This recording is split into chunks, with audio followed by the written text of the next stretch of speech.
अगर हम बात करें कमोडिटी मार्केट की तो पिछले हफ्ते हमने एक पॉजिटिव ट्रेंड कमोडिटी मार्केट में आता हुआ देखा।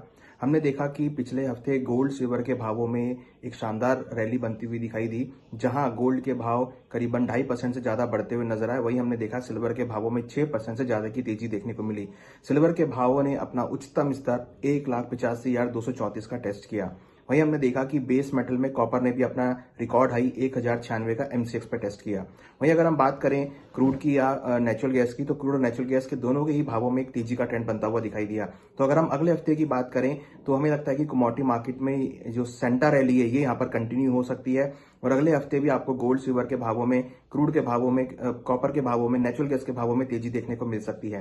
यहाँ पर कुछ ऐसे कारण हैं जो यहाँ पर मार्केट को सपोर्ट कर रहे हैं। सबसे पहले तो यूएस के इंटरेस्ट रेट कट होने का एक्सपेक्टेशन ऑलमोस्ट 90% के आसपास हो गया है, जिससे लग रहा है कि इंटरेस्ट रेट कट हो सकते हैं। अगर इंटरेस्ट रेट कट होते हैं तो फिर भावों में आपको और तेजी देखने को मिल सकती है। यहाँ पर हमने देखा है कि इंटरेस्ट रेट कट होने की वजह से डॉलर इंडेक्स के अंदर वीकनेस आती हुई दिखाई दी है। बॉन्ड यील्ड यहाँ पे कुछ नरम पड़ती हुई दिखाई दी है। तो हम अगर देखें तो यहाँ पर इंटरेस्ट रेट की वजह से गोल्ड सिल्वर के भावों में सपोर्ट आता हुआ दिखाई दे रहा है। हमें लगता है कि आने वाले दिनों में गोल्ड सिल्वर के भावों में जो तेजी है वो यहाँ पर कंटिन्यू रह सकती है। यहाँ अगर हम सपोर्ट जोन की बात करें तो 1,27,000, अगर हम इंटरनेशनल मार्केट की बात करें तो 4150 काफी स्ट्रॉन्ग सपोर्ट रहेगा।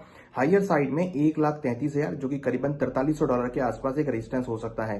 सिल्वर के अंदर अगर हम बात करें तो 1,80,000 जो कि करीबन अगर हम बात करें तो $57 के आसपास एक अच्छा सपोर्ट रहेगा। और ऊपर में करीबन 1,88,000 जो कि करीबन अगर हम बात करें तो ऑलमोस्ट करीबन $60 के आसपास जो है एक रेजिस्टेंस जोन रहेगा। तो अगर हम देखें तो मार्केट यहाँ पे सपोर्ट रेजिस्टेंस बीच ट्रेड कर सकता है। और यहाँ पर इंटरेस्ट रेट का जो डिसीजन है वो यहाँ पर इंपॉर्टेंट होगा। इंटरेस्ट रेट के डिसीजन के साथ साथ यूएस फेडरल रिजर्व की जो स्टेटमेंट होगी वो यहाँ पर इंपॉर्टेंट होगी। हम देख रहे हैं कि इंटरेस्ट रेट कट होने के एक्सपेक्टेशन की वजह से, डॉलर में वीकनेस होने की वजह से सभी बेस मेटल में भी तेजी देखने को मिली है। अगर हम देखें कॉपर की बात तो कॉपर भी यहाँ पर इंक्रीज होता हुआ दिखाई दिया है, प्लस क्रूड के भावों में भी यहाँ पे तेजी देखने को मिली है। तो हमें लगता है कि अगले हफ्ते भी आपको बेस मेटल में और क्रूड के भावों में तेजी देखने को मिल सकती है। कॉपर में अगर हम बात करें तो करीबन 1080 एक अच्छा सपोर्ट है और ऊपर में करीबन 1110 एक अच्छा रेजिस्टेंस जोन रहेगा।